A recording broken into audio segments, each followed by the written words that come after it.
An off-day edition of Locked On Phoenix Suns, looking at the best season of Deandre Ayton's career. Yeah, that's right. It's this one. Talk about trade season as things heat up a little bit more, and which players on the Suns are untouchable in that trade season. All of that's coming up right away on Locked On Suns. You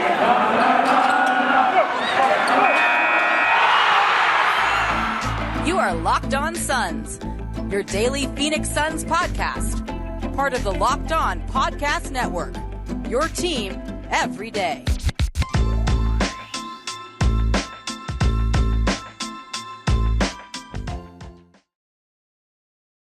We are back. This is Locked On Phoenix Suns. We are part of the Locked On Podcast Network, and I am your host, Brendon Kleen, covering the Suns the past 5 seasons as a credentialed media member. Thank you for making Locked On Suns your first listen every single day. We're on YouTube. Rachel is getting her towel, her We Are the Valley towel.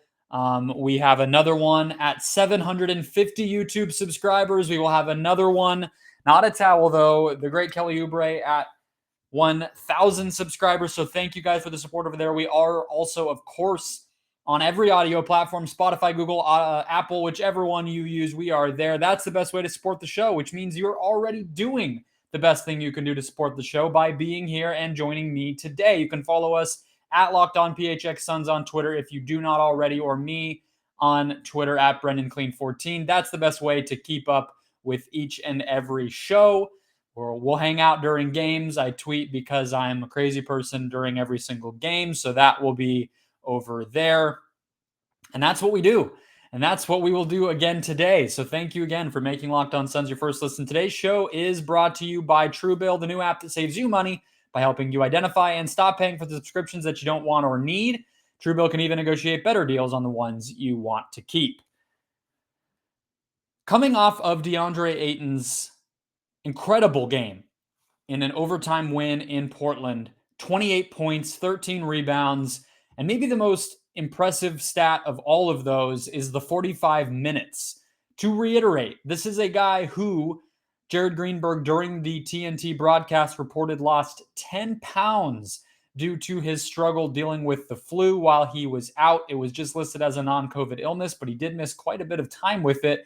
So not entirely surprising that it was rough, but 10 pounds is insane. And to come back right away, we found out that Chris Paul had a pretty heart-to-heart conversation with DA on the way from Los Angeles to Portland after the Clippers game when the Suns lost by double digits, where Ayton said, I'm going to play and I'm going to be ready, and ready he was. So it's a perfect day to talk about Deandre Ayton's season. I mean, I talked last week about it a little bit with Damon Allred on our Player Grades show, which I would definitely recommend checking out. We hit the top line stats on all of the different Suns players and Monty Williams in that show, but there's way more to get to. So here's the thing.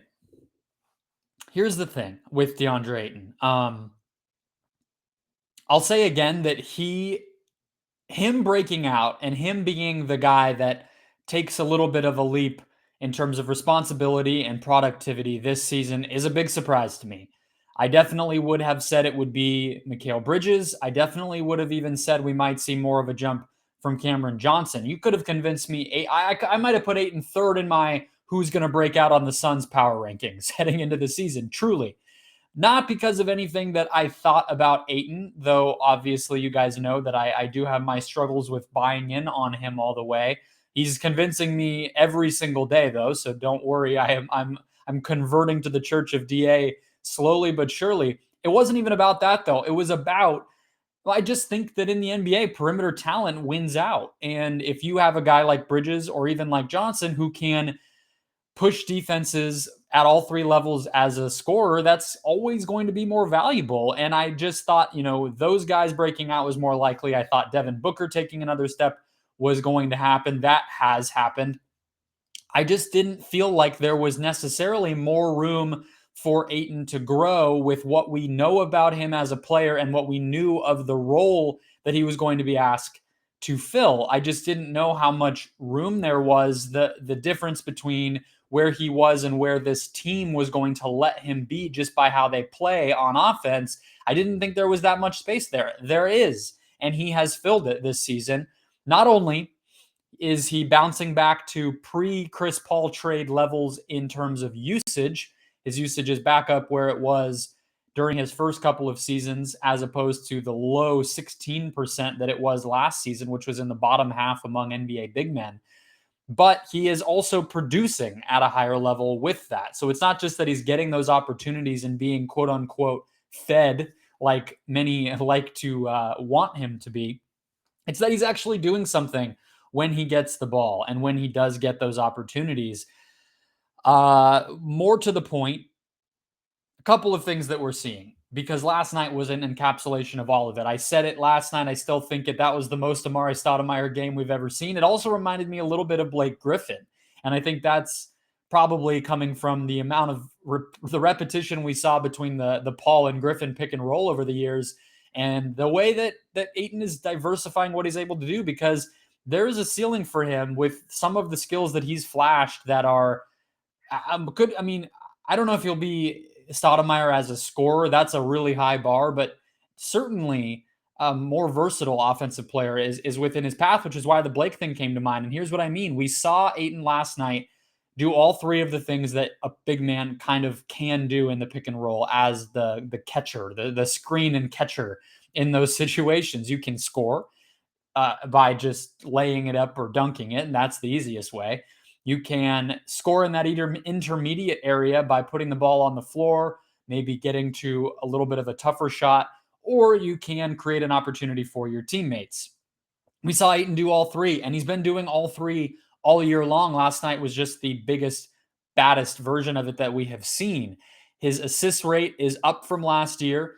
It is growing. It's a place that I always thought Ayton would be better than he has been, and maybe he's finally growing into that.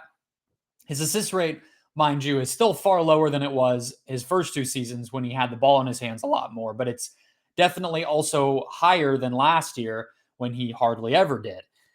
He also is taking more shots from the short mid-range area. So this really jumped out to me. Last season, only 28, so just over a quarter of his shots, 28%, came in that short mid-range area, which think of that as outside the restricted area, but inside the free throw line, basically non-restricted area paint shots. 40% of his shot attempts this year are coming from that place. So up from 28 to all the way to 40% of his shots are coming there. Now, some of those have come at the expense of rim attempts, but I think that's okay, because when you go to the accuracy on those shots, he is making 47% of those short mid-range shots, which is about what he was at last season. So he's taking more, but it's not hurting his efficiency. And then although he's taking less rim shots, he's making an unreal proportion of them.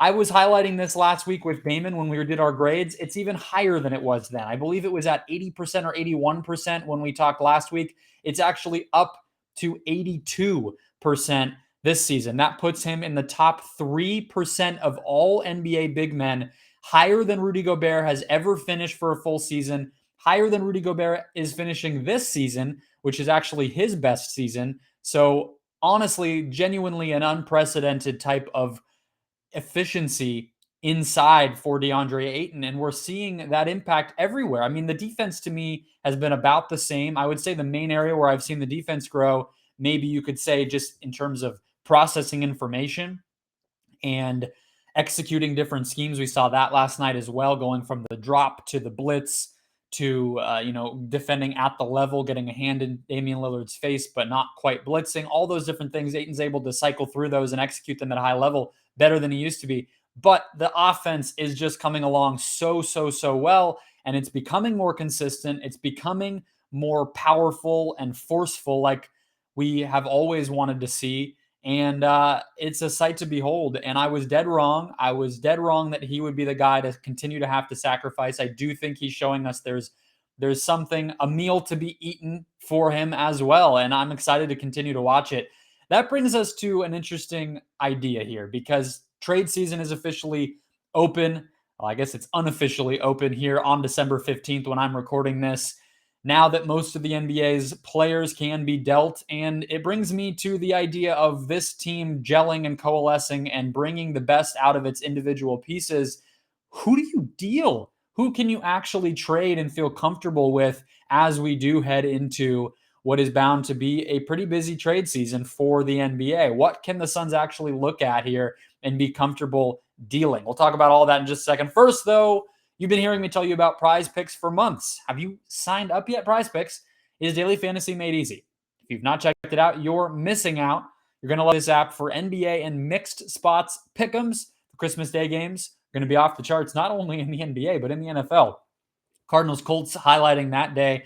And we have sports, more sports, and more sports coming. So PrizePicks is the best place to be. The best NBA daily fantasy prop game on the market. It offers more NBA props than any other operator and offers all of the superstars as well as the bench players across all sports. That's right. PrizePicks offers any prop you can think of, from points to assists to touchdown throws to rushing yards. You can cross sports. That's right. All of our listeners on the Locked On Network can get a 100% instant deposit match up to $100 when you use the promo code NBA. And here's how the game works. Pick 2 to 5 players across any sport. Pick the over or the under on their projections, and you can win up to 10 times on any entry. That's right. You're not competing against a pool, against a league, against an opponent. It's you against those over-under spreads for an individual statistical category, and you don't even have to fill out a whole lineup. So let's say you want over on Kyler Murray rushing yards and you want over on Deandre Ayton points. Well, that's your lineup for the week. Set it, let the games play out, and let that cash roll in. Don't forget to use the promo code NBA for that 100% instant deposit match up to $100. That's doubling your money at PrizePicks.com or on the PrizePicks app. Today's show, we'll have another sponsor in just a second. I'm teasing. We are back here. It is time to lay out the trade options for the Suns. I have a couple things there just to refresh everybody's memory. Thank you for making Locked On Suns your first listen. There will be trades. There will be ramifications. There will be ripple effects. I will be here for you every step of the way. But I want to say one or two things about who the Suns can trade and what the options are here for them, because I think that stuff can get confusing sometimes, and I don't want people to be mistaken. It's been a long time since I said this on this show because maybe I screwed up, but I think it never made a lot of sense to me, but I do think people are confused about it. David Nash was reiterating this on Twitter as well this week. The Suns can C-A-N, trade a first-round pick this season if they so desire. They had a pick, or they have a pick this season that will, in all likelihood, be owed to the Oklahoma City Thunder. But the way that the protections were drawn by likely Trevor Buckstein in the Suns front office, those protections last for a long time. So it seems at first glance like, okay, they can't trade that pick because we don't know when it will convey. Well, we do in some ways know when it will convey, because it will convey the year that it conveys. And then you can trade another pick that says, hey, whenever that one is, do it 2 years later, because you can't trade back-to-back first-round picks, but you can trade picks into the future without any issues. So you would just say, it would be written into the code, the legalese of this deal, hey, this first-round pick will be going out, and the way that it will be going out is that it will be 2 years after the pick we already owe to Oklahoma City leaves our hands. And that'll be that. You can do that, and you will see the Suns potentially be able to do that. Whether it is now, between now and the deadline, or maybe on draft night of next year, we'll definitely have that option with this Suns team. So with that said, I also just want to reiterate too, they can trade Dario Saric. I don't know if people wonder about that, but I just want to say it. They can. He's hurt, but they can. It would just be a depleted version of his trade value because, well, the team that gets him doesn't know if they're going to be able to actually have him in their rotation at all. So those two things out of the way.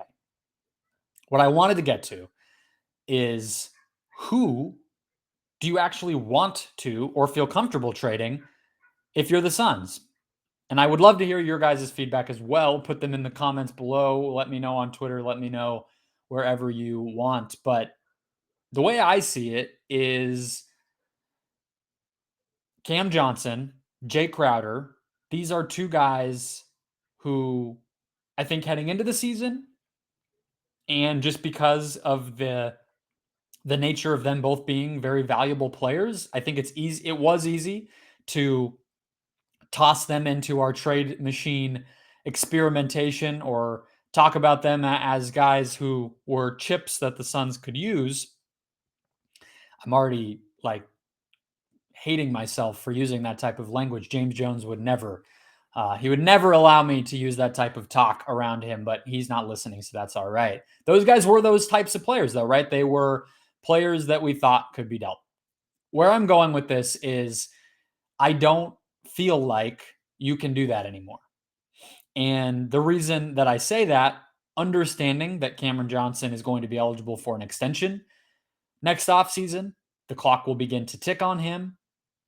Jay Crowder is, after this season, will be an expiring contract, will be on an expiring contract. I get all of those reasons.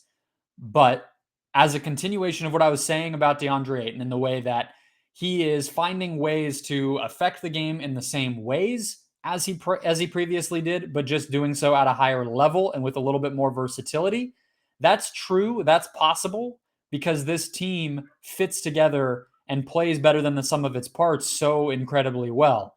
And the fact that that is proving to be the number one reason and the number one way in which they're getting better and increasing their chances at a title makes me feel like you can't jeopardize that. And I mean, there are just so, and we'll talk about maybe one or two of these in the next segment when I really get into the weeds on the options that the Suns might have via trade. Two particular candidates at the all-star or just below level that I think the Suns may at least have a conversation about. You have to be so high caliber in terms of the type of player that you're targeting, and I just don't think one is available. Maybe Pascal Siakam changes that, but even then, I don't think Cameron Johnson and Jay Crowder is getting it done. It's just hard to put together a package for a player that I think you could reasonably get for Crowder and Johnson who makes it worth jeopardizing that cohesion. And so my point is, I think it's worth rolling things over with Cam Johnson, waiting on that extension and knowing it's looming and not knowing if you're necessarily going to be able to pay him, because I don't think the options this season are all that good, and I don't think that they're good enough in terms of improving what you look like to do something like that. So that a first-round pick, sure. Jalen Smith, of course. Abdul Nader even, who is making a little bit more than a minimum, gives you a little bit of flexibility there. Sure. Of course, any of the minimum players as well. Second-round picks, go for it. I don't think any of that's off limits, but I would not touch Johnson and I would not touch Crowder. Last point here, because it's interesting. So Cameron Johnson, I would say for the most part, a lot of us would agree he's probably having the best season of his career, certainly the healthiest and most consistent season of his career here in year 3. He is averaging a career high in points. He is shooting a career high from deep, and playing a pretty big role, most minutes per game of his career too. If you go to this handy tool that I like to look at, which is 538's player projections tool, and you type Cameron Johnson in, they do this thing where they put the 5-year market value. If you guys were listening back when we were talking about extensions for Bridges and Ayton, I talked about this a lot. And the 5-year market value for Cameron Johnson, courtesy of 538, is $42 million. You might be thinking that's low, and you would be right. That number, 8 point something annually, that's lower, 8.4 or something like that annually. That's lower than the mid-level exception. That's less than Jay Crowder is making right now. That's a player that is, according to this particular metric, incredibly replaceable.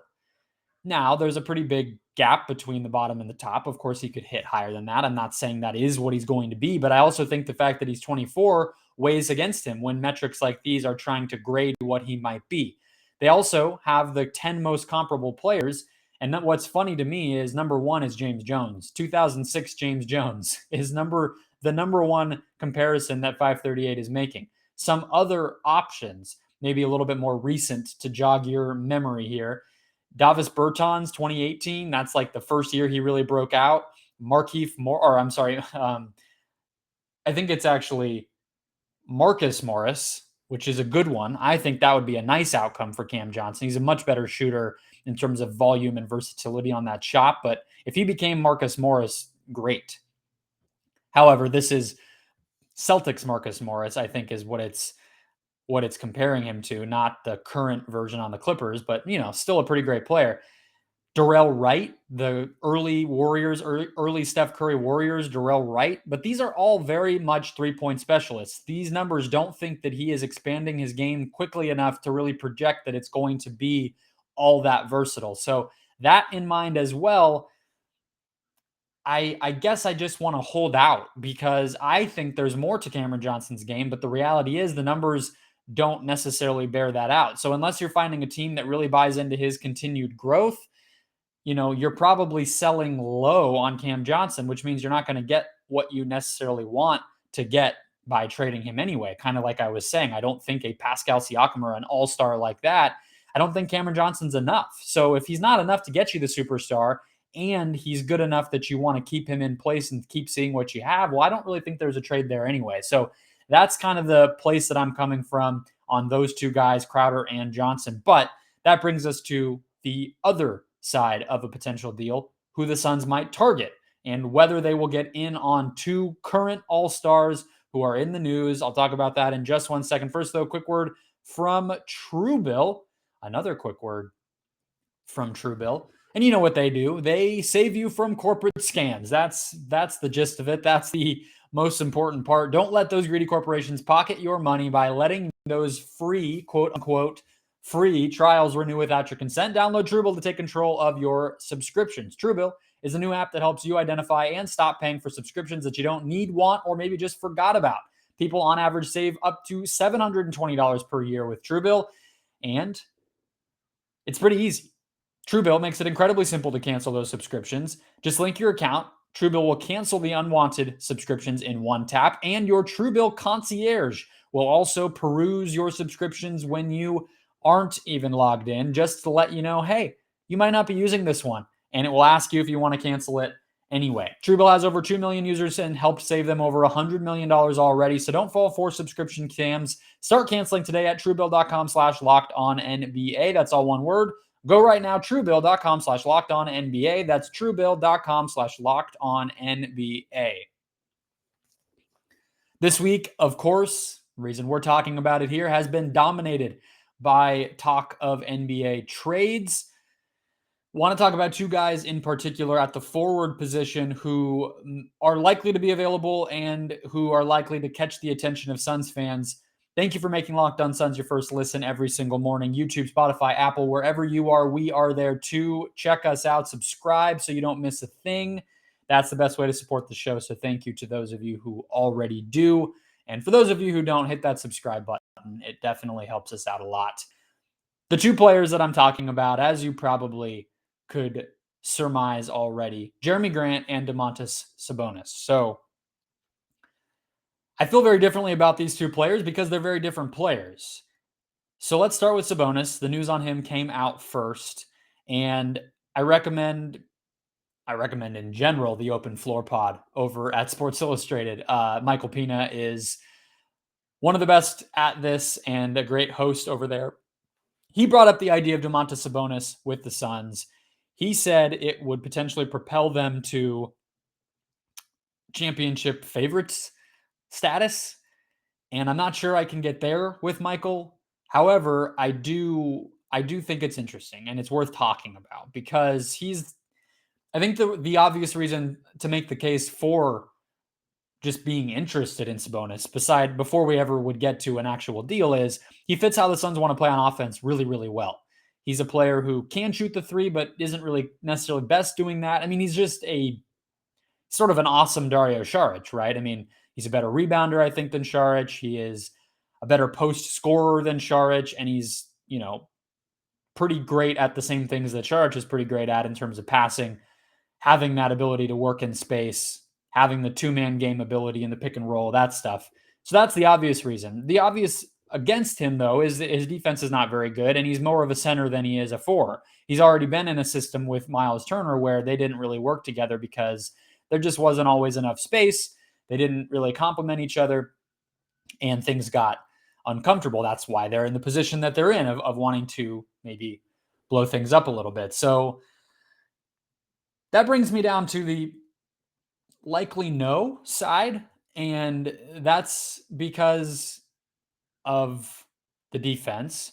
I mean, the basically the way that Michael set it up, the way that I've seen a lot of Suns fans set it up is, well, what if he's your backup center and he's your 4 in matchups where you want to go big? That could be the Warriors with Draymond Green, in certain lineups with him and another big man, whether that's Looney or James Wiseman. Okay, makes some sense. Maybe the Lakers, if they go big with AD and another center, although they don't really do that as much anymore. I get that idea, right? I don't think that, I mean, you're talking about a really big luxury type of player for the level of package that I'm sure the Pacers want back. So any way that I look at it, I don't quite get what he's doing in terms of how much he would cost to really take you to another level as a team, because I think at the end of the day, he's probably not going to be closing games for you in the playoffs. And he may not even be that big of a part of your rotation in the playoffs if Ayton is again playing 40 or so minutes, because then there's not even a lot of backup center minutes to go around, and you still got JaVale McGee to figure out. So I don't really get that one. I don't think it makes a ton of sense. I don't think it helps the team that much. Jerami Grant, though, is interesting to me because I kind of feel like I might be underrating Domantas Sabonis, unfortunately. I'm already feel like I'm disrespecting the guy, but I feel like Grant is a more ready-made playoff player than Sabonis, so he interests me more.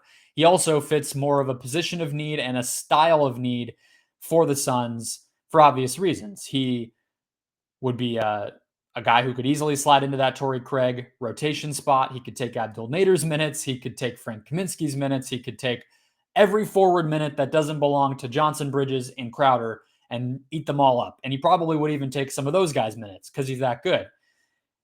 The issue with me on that one is I feel like Detroit will want quite a bit because they just signed him. He's playing really well. He's exceeded expectations there, and they're rebuilding. So they're going to want to drive up the bidding on him and get really something good out of that deal. Otherwise, there's no incentive to move him. They have him for one more year under contract. But the reason I think it is interesting is he's pretty perfect for how the Suns want to play. I mean, he's a scorer. He can get his own basket. He can shoot. I mean, he can make threes, and he can defend at a pretty high level. I mean, you'd have to be buying into the fact that he could go back to the type of player that he was with Denver, and Oklahoma City as a defensive player, more so than what he's been in Detroit, where he hasn't really had to defend and he hasn't really been effective when he has, been defending. He just hasn't. So you're kind of hoping for a best of both worlds situation with him where he can flash a little bit more of an off the bounce game as a scorer, create his own shot a little bit like he has been doing with the Pistons, but also go back to being the defensive guy that he was in Oklahoma City and in Denver. I think that is an easy bet to make, though. I think he could do that on a great team when he's really bought in, and I don't think I would worry that much about that at all. So he's a player I would look at pretty closely and, gets me to the brink of the type of guy I might consider trading Cam Johnson for, because he is sort of a borderline all-star type guy. He's probably a step below that in his best form, but in terms of productivity, he's been an all-star type guy recently. So that's where I and because he's so young is the final piece where I would be interested in trading for him. But you're having to stack a lot on top of each other is the other part, because Cam doesn't make a lot of money right now. Jalen Smith doesn't make a lot of money right now. I don't think even Saric, Cam, and Jalen Smith is enough money to make it work. So you're probably getting into both Crowder and Johnson. That is a lot. That's probably not worth it. So I would rank Grant over Sabonis. I would look at Grant a little bit. I think he makes sense here as a player. I don't know if there's a deal to be had. And I keep coming back to, I don't think that it's worth it to shake things up that much.